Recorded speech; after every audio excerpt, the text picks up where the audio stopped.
ये बात तब की है जब मेरे माँ बाबूजी गांव में ही रहते थे। आज वो शहर में मेरे साथ हैं और शायद उनको शहर लाने के पीछे का एक कारण ये भी था कि मुझे बार बार गांव ना जाना पड़े। क्योंकि मेरा गांव एक ऐसे कोने में था जहां तक कोई बस या गाड़ी नहीं जाती थी। सिर्फ एक ट्रेन थी जो कि हमारे स्टेशन पर अपनी गति धीमी कर लेती थी। इसी धीमी गति में अगर उतरना और चढ़ना हो पाया तो ठीक है, वरना फिर अगले हफ्ते तक का इंतज़ार करना पड़ता था। इसका कारण ये था क्योंकि ये ट्रेन हफ्ते में बस एक दिन हमारे गांव के स्टेशन के पास से गुजरती थी। मैं उस समय शहर से गांव में आया हुआ था। हमारे पड़ोस के गांव में एक रिश्तेदार की शादी थी, उसी में शामिल होने। लेकिन शादी के 3 दिन पहले ही शहर से मेरी कंपनी ने मुझे वापस बुलावा भेजा। उन्होंने कहा कि कुछ इमरजेंसी आ गई है, जिसकी वजह से सभी लोगों को वापस बुलाया जा रहा है और सबकी छुट्टियां कैंसिल की जा रही है। उन्होंने ये भी कहा कि इस तरह से अचानक वापस बुलाने की वजह से भविष्य में उनको अधिक छुट्टियां दी जाएंगी और महीने के अंत में बोनस भी मिलेगा। इस तरह से वापस बुलाए जाने की वजह से मेरा मूड खराब हो चुका था, लेकिन बोनस मिलने के लालच की वजह से मैं मन मारकर वापस जाने के लिए राज़ी हो गया। जिस रात शादी थी, वो ट्रेन भी उसी रात को यहाँ से चलती थी। इसीलिए इस बात की कोई संभावना नहीं थी कि मैं शादी में कुछ समय बिताकर ट्रेन पकड़ लूँ। ऊपर से जिस गांव में ये शादी हो रही थी, वहाँ से स्टेशन ज़्यादा दूर था। इस वजह से मैंने शादी में ना जाने का ही फैसला किया। शादी और ट्रेन के आने के 2 दिन पहले ही मेरे माँ और बाबूजी गांव के लिए जाने वाले थे। मतलब मुझे लगभग 2 दिन घर में अकेले रहना था। जब वो दोनों जाने के लिए हुए तो जाने से पहले बाबूजी मेरे पास आए। वो मुझसे कुछ कहना चाहते थे और मैं अच्छे से जानता था कि वो क्या कहेंगे। उनसे इस विषय पर बात करने से मुझे अब खींच आने लगी थी। 7 बजे की है ना ट्रेन? उन्होंने मुझसे पूछा। मैंने फ़ोन में देखते हुए ही हाँ में सिर हिलाया। अगर ट्रेन लेट हो जाए तो वहाँ स्टेशन पर इंतज़ार मत करना, वापस घर आ जाना। ट्रेन छूटे तो छूटे, लेकिन अकेले वहाँ पर मत बैठे रहना, उन्होंने मुझसे कहा। बस यही बात कहते थे वो मुझे। मुझे 5 साल हो गए गांव से बाहर शहर में रहते हुए। उसमें भी हर महीने मैं शहर से गांव आता ही था। आने जाने का इतना अनुभव होने के बाद भी हर बार मेरे जाने से पहले बाबूजी मुझसे यही बात कहते थे। इसलिए मुझे अब ये सुनकर चिढ़ मचने लगी थी। कई बार तो मैंने उनको कहा भी कि क्यों मुझे हर बार ये बात कहकर टोकते हो। इतना विश्वास भी नहीं है क्या मुझ पर कि मैं आपकी बात नहीं मानूंगा? और क्या हो जाएगा अगर मैं देर रात तक वहाँ इंतज़ार करता रहूँ ट्रेन का तो? इस पर मेरे बाबूजी कहते थे कि वो स्टेशन रात को सुनसान हो जाता है। स्टेशन में जो भी इक्का दुक्का दुकान वाले चाय और खाने का सामान बेचते हैं, वो भी 11 बजे तक चले जाते हैं। ऐसी सुनसान जगह पर चोर उचक्के आसान शिकार की तलाश में घूमते रहते हैं। उन्हीं से सावधान रहने की वजह से वो मुझसे ऐसा कहा करते थे। बात तो उनकी सही थी, लेकिन हर बार जाने से पहले एक ही ज्ञान सुन सुनकर मैं उकता चुका था। इस बार भी मुझे वही ज्ञान दिया गया, लेकिन शायद मैं भी प्रतिक्रिया दे देकर थक चुका था। मैंने सिर्फ हाँ में सिर हिलाया और वापस से अपना फ़ोन देखने लगा। उसी शाम को मेरे माँ और बाबूजी दूसरे गांव के लिए रवाना हो गए। 3 गांव के पास का इकलौता स्टेशन होने के बावजूद वो स्टेशन बेहद सुनसान था। बड़े बूढ़े ये बताते हैं कि इसका कारण गांव से युवाओं का पलायन है। कोई भी युवा अब गांव में रहना पसंद नहीं करता, इसीलिए अब गांव से इधर उधर जाने वाले लोग कम हो गए हैं। नतीजतन स्टेशन पर भीड़ भी अब लगभग ना के बराबर है। यह स्टेशन है भी बहुत पुराना। देश की आज़ादी के 10 साल बाद ही ये बन गया था। कहते हैं कि उस समय यहाँ पर इतनी भीड़ थी कि स्टेशन में पैर रखने की जगह भी नहीं होती थी। लेकिन समय के साथ भीड़ कम होने लगी और यहाँ से जाने वाली ट्रेनें भी। इस वजह से आज के समय में यहाँ से बस एक ट्रेन गुजरती है। मेरे गांव से शहर जाने वाला दिन भी आ गया। ट्रेन 7 बजे यहाँ से निकलेगी, इसीलिए मैं लगभग 5:30 बजे ही घर से निकल गया। वैसे तो स्टेशन घर से सिर्फ 10 किलोमीटर ही दूर था, लेकिन गांव में जाने के साधन कभी कभी नहीं मिल पाते थे। ऐसे में मुझे स्टेशन तक पैदल जाना पड़ सकता था, इसीलिए मैं जल्दी निकला। स्टेशन तक पहुंचते पहुंचते 6:30 बज ही गए थे। अच्छा था, अब मुझे बस आधा घंटा इंतज़ार करना था, बशर्ते ट्रेन लेट ना हो। शायद आपने अनुमान लगा लिया होगा कि ट्रेन लेट हो गई। मैंने अपने फ़ोन से उस ट्रेन का शेड्यूल जानने की कोशिश की कि वो कितनी लेट है, लेकिन रेलवेज़ को भी उस ट्रेन के आने का अनुमान नहीं था। अगर मुझे पता चल जाता कि ट्रेन कितनी लेट है, तो मैं घर वापस जाकर उसके आने के समय के अनुसार दोबारा आ सकता था। लेकिन अब मेरे पास स्टेशन में ट्रेन का इंतज़ार करने के अलावा कोई चारा नहीं था। एक ठंडी सांस भरकर मैं बेंच पर फिर से बैठ गया। देखते ही देखते 7 से 8 बज गए। सर्दियां होने की वजह से अंधेरा 6:30 बजे से ही होने लगा था। 8 बजते बजते तो ऐसा लग रहा था कि जैसे रात के 1 बज चुके हैं। ये सुनसान स्टेशन और भी अधिक सुनसान होता जा रहा था। मेरे अलावा वहाँ स्टेशन पर बस 3 दुकान वाले थे। उनमें से 2 चाय वाले और एक समोसे कचौरी और पकोड़े बेचने वाला था। रात के सन्नाटे में बस उन्हीं तीनों की बातचीत की आवाज़ें आ रही थी। मैं ट्रेन के इंतज़ार में बैठा हुआ था। बीच बीच में उठकर मैं पटरियों के पास जाता और दोनों तरफ देखता। दोनों ही तरफ अंधेरे और ठंडियों की धुंध की वजह से ज़्यादा दूर तक नहीं देखा जा रहा था। समय के साथ धुंध और सन्नाटा और भी बढ़ने वाला था। मैं वापस आकर बेंच पर बैठ गया। मेरे फ़ोन में बैटरी फुल थी। साथ में मेरे पास पावर बैंक भी था, जो मेरे फ़ोन की बैटरी को 3 बार फुल चार्ज कर सकता था। मैं उन दुकान वालों के पास गया और चाय पकोड़े लिए। फिर टाइम काटने के लिए फ़ोन में ही एक फ़िल्म देखना शुरू कर दिया। सर्दियों के सन्नाटे में गर्म चाय और पकोड़े बेहद अच्छे लग रहे थे। साथ में एक अच्छी मूवी भी चल रही हो तो आनंद की भी 4 चांद लग रहे थे।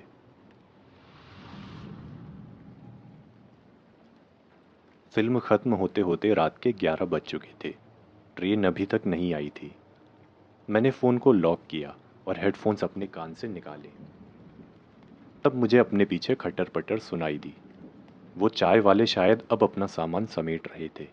तब मुझे ऐसा महसूस हुआ जैसे वो कुछ बातें कर रहे थे और मेरे बारे में ही बोल रहे थे।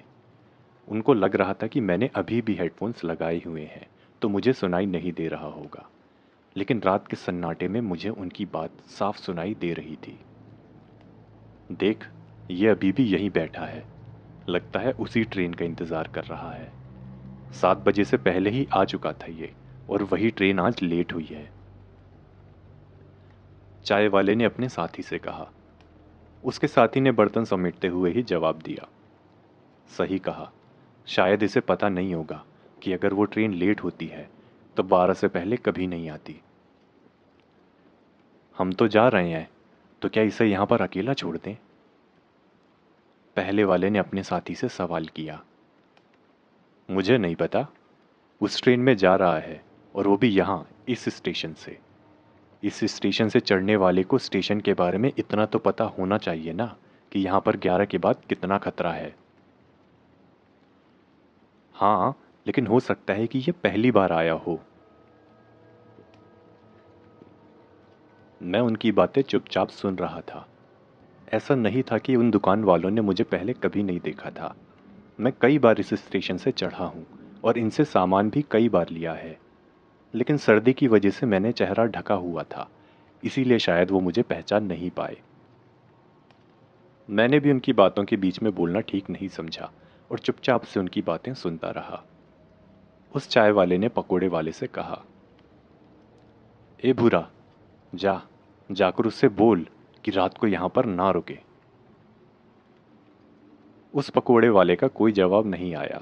बस उसके सामान समेटने की आवाज़ आती रही। फिर पैर के कदमों की आवाज़ आनी शुरू हुई, जो कि धीरे धीरे दूर होती गई।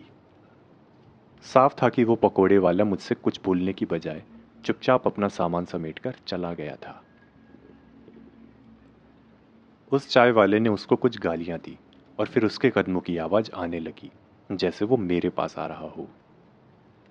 कुछ सेकंड्स में वो मेरे पीछे आ चुका था और उसने मुझे आवाज़ देकर कहा, भाई साहब, आपकी ट्रेन लेट हो गई है क्या? मैंने सोचा कि कहीं मेरी आवाज़ से वो मुझे पहचान ना ले, इसीलिए मैंने आवाज़ बदल करके हाँ कहा। कहीं आप पारस नगर जाने वाली ट्रेन का इंतज़ार तो नहीं कर रहे हो? उसने मुझसे अगला सवाल किया। मैंने फिर से उसे हाँ कहा।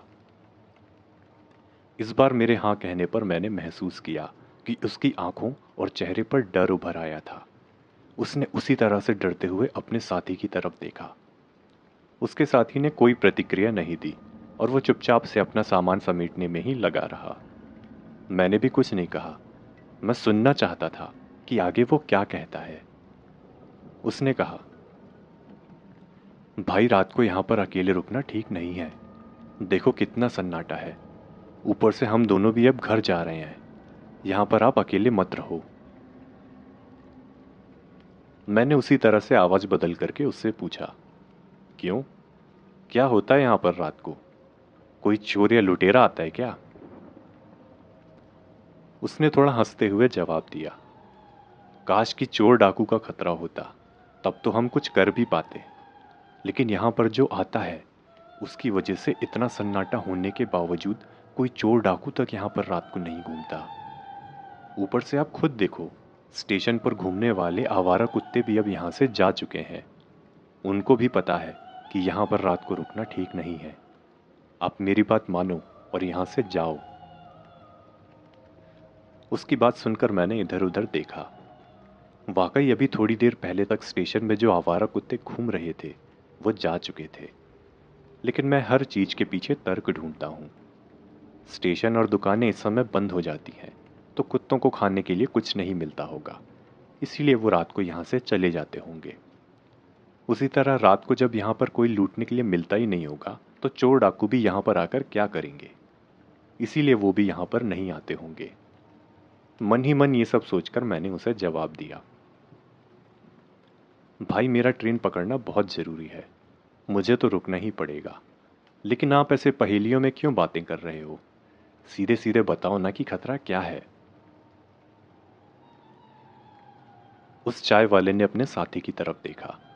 वो सामान समेटने में अभी भी व्यस्त था। फिर वो धीरे से अपना चेहरा मेरे पास लेकर आया और दबी आवाज में बोला, यहां पर रातों में एक भूतनी आती है। आज तक उसने 15 लोगों को अपना शिकार बनाया है। अगर आप उसके सोल में शिकार नहीं बनना चाहते तो यहां से चले जाएं। अच्छा, आप हमारे साथ हमारे ही घर चल लें, हमारा घर पास में ही है। उसकी बातें सुनकर मुझे हंसी आने लगी। अच्छा हुआ मेरा मुंह ढका हुआ था, तो उसने मेरे चेहरे पर आई मुस्कान और दबी हुई हंसी नहीं सुनी। मैंने उसे जवाब दिया, क्या रात और सन्नाटे में डरा रहे हो भाई? आज के ज़माने में भी इन सब बातों पर कौन विश्वास करता है? और तो और आप दूसरों को भी ये सब बातें बताकर डरा रहे हो। एक काम करो, 2 कप चाय मेरे थर्मस में डाल दो। अब अगर ट्रेन आने से पहले भूतनी आ गई तो मैं उसके साथ ही चाय पी लूँगा। उस चाय वाले को मेरा मजाक ठीक नहीं लगा। उसके हिसाब से तो वो मुझे बचाने की कोशिश कर रहा था, ऊपर से मैं उसकी ही चुटकी लेने लगा। वो बिना कुछ बोले पलटकर अपने साथी के पास चला गया। तब तक उसके साथी ने भी सामान समेट लिया था। दोनों बिना मेरी तरफ पलटकर देखे बाहर चले गए। उनके बाहर जाने के बाद भी उनके कदमों की आवाज़ कुछ समय तक सुनाई देती रही। फिर वो आवाज़ भी धीरे धीरे रात के सन्नाटे में गुम हो गई। स्टेशन पर अब मैं बिल्कुल अकेला था। कहीं से कोई भी आवाज़ नहीं आ रही थी। बस सर्दियों की रात की ठंडी हवाओं की साएं साएं करती आवाज़ कभी कभी कानों पर पड़ रही थी। मेरा मन तो कर रहा था कि फिर से हेडफोन लगाकर कोई और वीडियो या फिर मूवी देखूं, लेकिन अब मैं अकेला था और भूतनी हो या ना हो, मुझे चौकन्ना रहना ही था। हेडफोन लगाकर फिल्म देखने के बजाय मैं फ़ोन के स्पीकर पर ही हल्की आवाज़ में गाने लगाकर बैठ गया और फ़ोन में कुछ न्यूज़ पढ़ने लगा। बीच बीच में कहीं से ट्रेन की आवाज़ें आ रही थी। हर बार आवाज़ आने पर मैं उठकर पटरियों के पास चला जाता और देखने लगता कि शायद ट्रेन आ गई है। लेकिन सुनसान रात की वजह से बेहद दूर की ट्रेन की आवाज़ भी इतनी साफ आ रही थी कि जैसे वो पास में हो। कुछ पल खड़े रहने के बाद मैं वापस बेंच पर आकर बैठ जाता। इसी तरह इंतज़ार करते करते 11:30 बज गए। ना तो वो ट्रेन आई और ना ही वो भूतनी।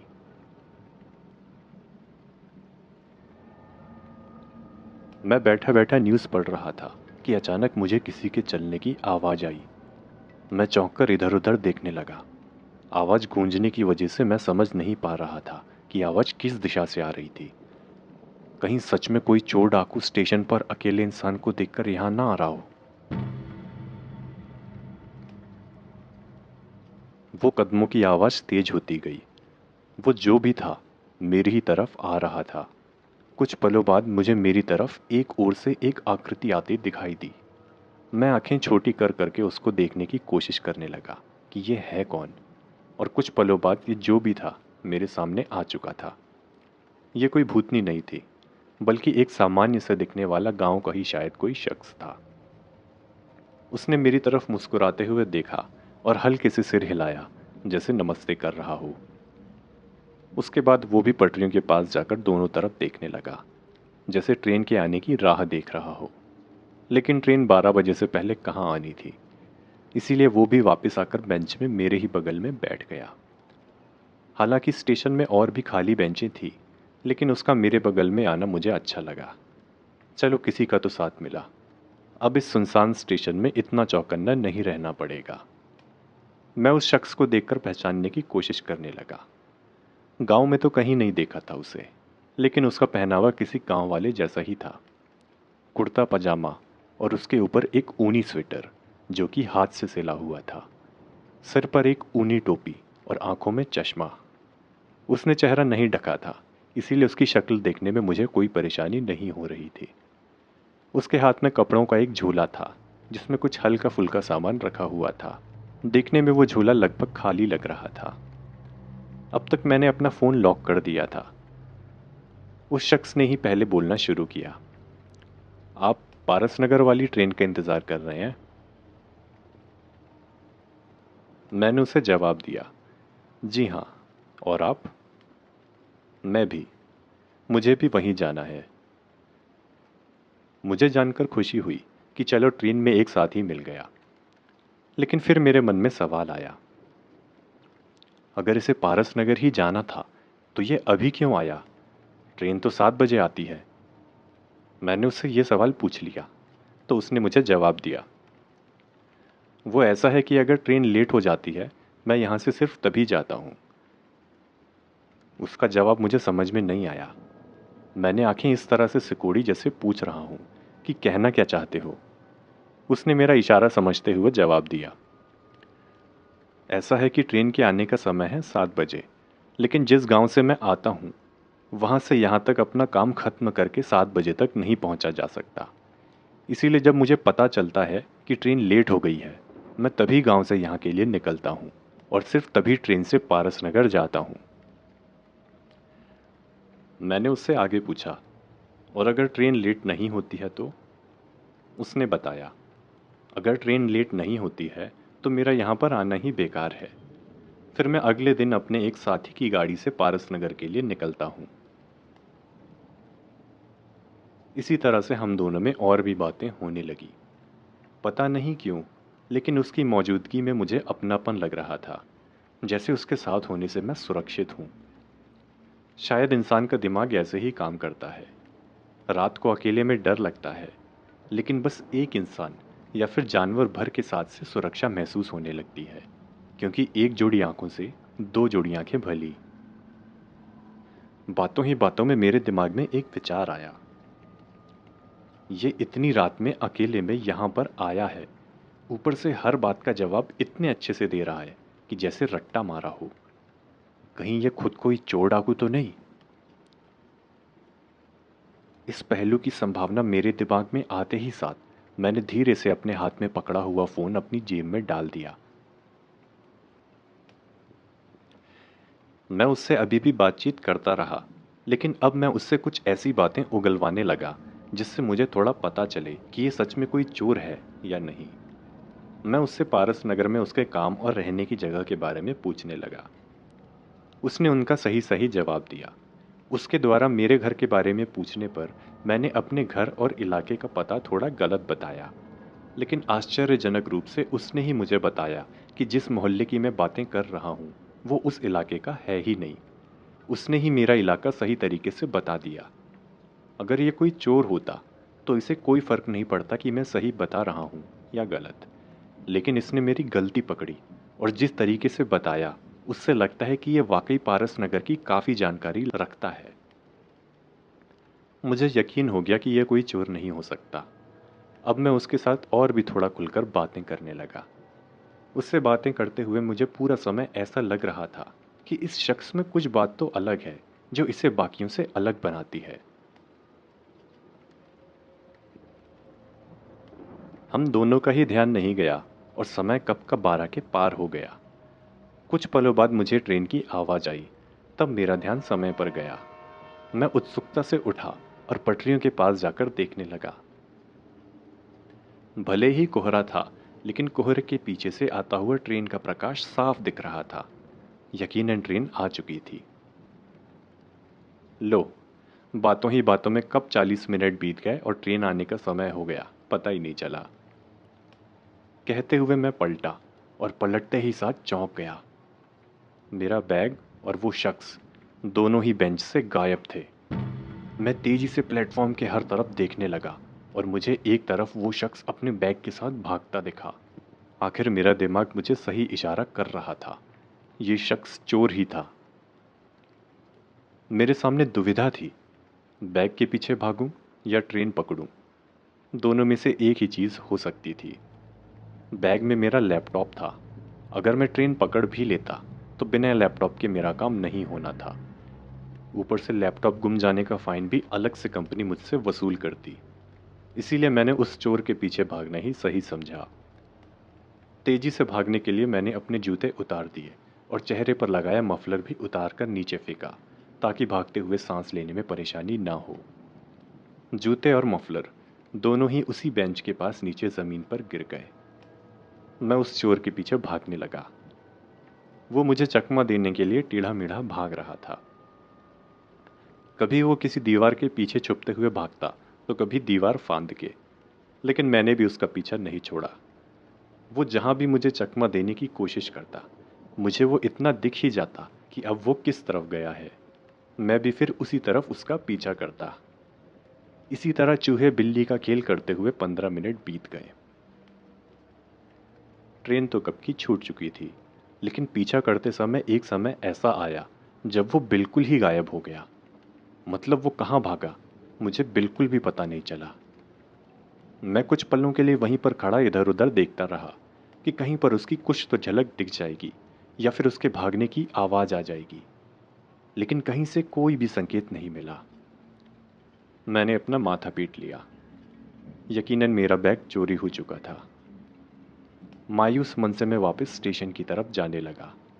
बैग तो गया, ट्रेन भी छूट गई, लेकिन मेरे जूते और मफलर अभी भी वहीं स्टेशन में थे। कम से कम मैं उनको तो ले लूं। वापस लौटते हुए मुझे 15 मिनट लग गए। पूरे रास्ते में खुद को कोस रहा था कि क्या सोचकर मैं इतना लापरवाह रहा। आज के ज़माने में इंसान भूत से ज़्यादा खतरनाक होते हैं। क्यों मैंने उस अनजान पर भरोसा किया और अपना हजारों का नुकसान करवा दिया। स्टेशन पर मेरे जूते वहीं पड़े थे जहां मैंने उनको फेंका था। मैंने वो जूते उठाए और बेंच की तरफ बढ़ने लगा।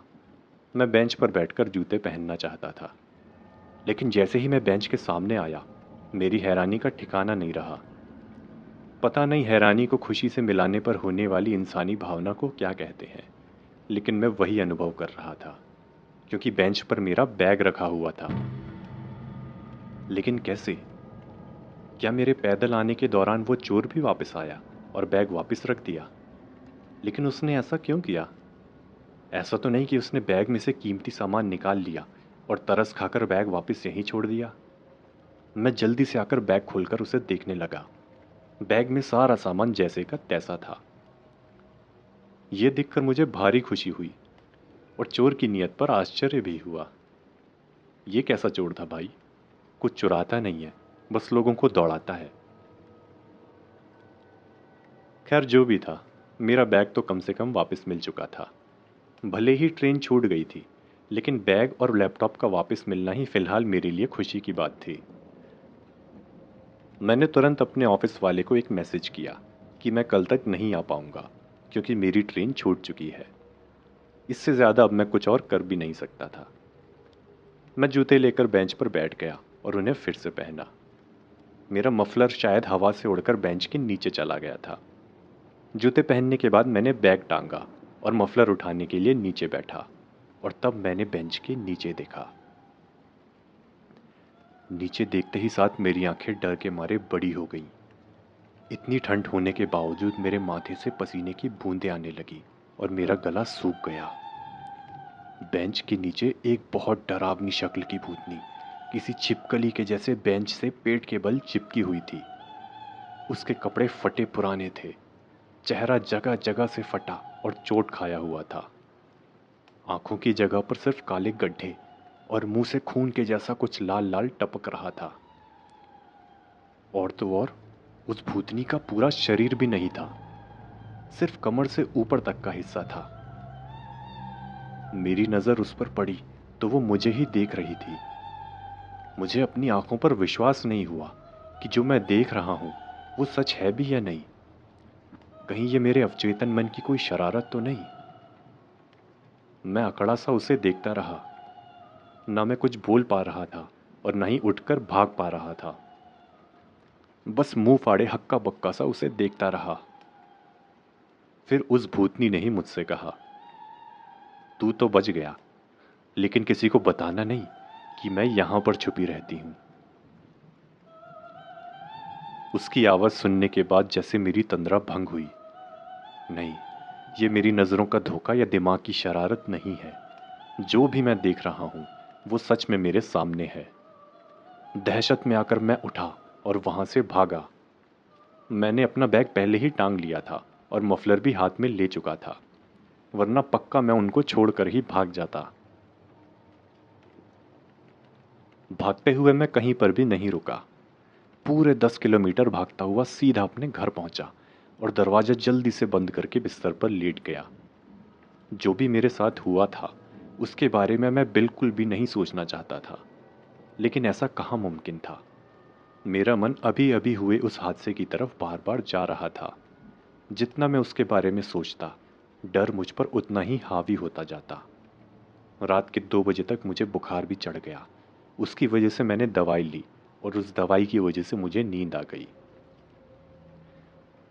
सुबह तक मेरा बुखार उतर चुका था और रात को हुए हादसे का डर भी काफ़ी कम हो चुका था। उस भूतनी के होने का विश्वास तो मुझे हो चुका था, लेकिन मेरे मन में अब उसके बारे में और भी पता करने की जिज्ञासा हुई। उसके बारे में शायद सबसे ज़्यादा उन स्टेशन के चाय वालों को ही पता होगा, लेकिन उनसे मिलने मुझे स्टेशन वापस जाना पड़ता। रात के हादसे के बाद स्टेशन शब्द से ही मुझे डर लगने लगा था। लेकिन अभी दिन है और लोग वहां पर होंगे, ये सोचकर मैं स्टेशन चला ही गया। स्टेशन पर पहुंचने पर उन चाय वालों ने मुझे पहचान लिया, लेकिन उन्हें यह नहीं पता था कि कल रात को मैं ही स्टेशन पे था। मैंने उनसे बातचीत शुरू की और बातों ही बातों में उस भूतनी के बारे में पूछ लिया। उसने मुझे बताना शुरू किया। हाँ भैया, आपने सही सुना है। यहाँ रात में एक भूतनी आती है, लेकिन वो सिर्फ उन लोगों पर हमला करती है जो पारस नगर वाली ट्रेन में चढ़ने वाले होते हैं, और वो भी तब जब वो ट्रेन लेट हो जाए और 12 बजे के बाद आए। मैंने उससे आगे पूछा, लेकिन ऐसा क्यों? आपको पता है कि वो ऐसा क्यों करती है? उसने मुझे जवाब दिया, हाँ हाँ, गांव के लोगों से ही सुना है। ये औरत पास के गांव की ही थी। ये उस समय की बात है जब ये स्टेशन नया नया था और यहाँ पर भीड़ रहा करती थी। एक रात जिस ट्रेन में ये औरत चढ़ने वाली थी, वो ट्रेन लेट हो गई। स्टेशन पर भीड़ बढ़ती गई और इस स्टेशन में ट्रेन रुकती तो है नहीं, बस रफ्तार थोड़ी कम कर देती है। तो ट्रेन आने पर उसमें चढ़ने की धक्का मुक्की होने लगी और ये औरत किसी का धक्का लगने की वजह से ट्रेन के नीचे आकर मर गई। तब से ये रातों में लेट हुई ट्रेनों में चढ़ने वालों को धक्का मारकर उन्हें भी ट्रेन के नीचे गिरा देती है। अब यहाँ ज़्यादा ट्रेनें तो आती हैं नहीं, बस एक पारस नगर वाली ट्रेन ही है जो रात को कभी कभी लेट हो जाती है, तो उसी पर जाने वाले लोगों को वो अपना शिकार बनाती है। मुझे अब थोड़ा थोड़ा समझ में आने लगा था। वो औरत ट्रेन के नीचे आकर कट गई होगी, इसीलिए मुझे कल वो अपने आधे शरीर में दिखी। ये सोचते साथ ही मेरे बदन में सिहरन आ गई। वो चाय वाला आगे कहता गया, पिछले 20 सालों में जितने भी लोग उस भूतनी का शिकार हुए हैं, उनके बारे में जो भी अखबार में आता है वो हमने संभाल कर रखा है।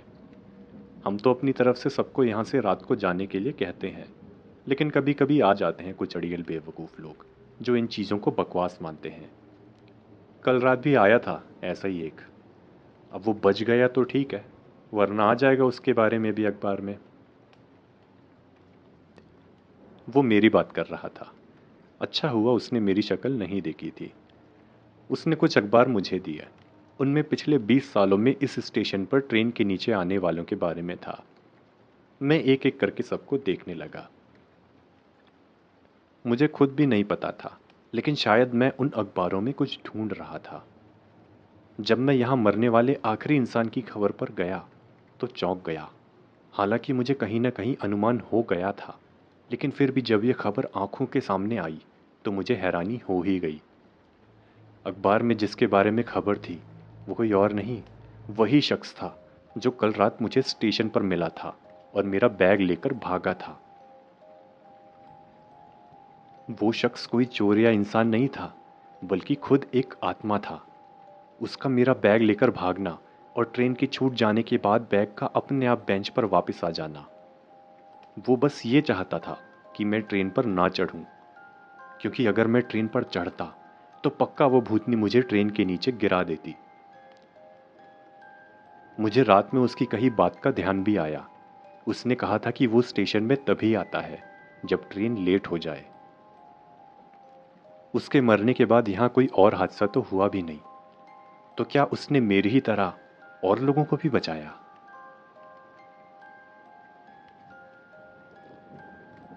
मैंने मन ही मन उसका धन्यवाद दिया। वहीं पर चाय और समोसा खाया और फिर उठने को हुआ। जाने से पहले मेरी नज़र उस बेंच पर गई जिसमें कल रात वो भूतनी थी। मुझे उसकी कही बात याद आ गई, किसी से मत कहना मैं यहाँ पर छुपी रहती हूँ। रात को तो मैंने उसकी बात पर ध्यान नहीं दिया था, लेकिन अब इस बारे में थोड़ा सोचना शुरू किया और मेरा ध्यान एक और डरावनी सच्चाई पर गया।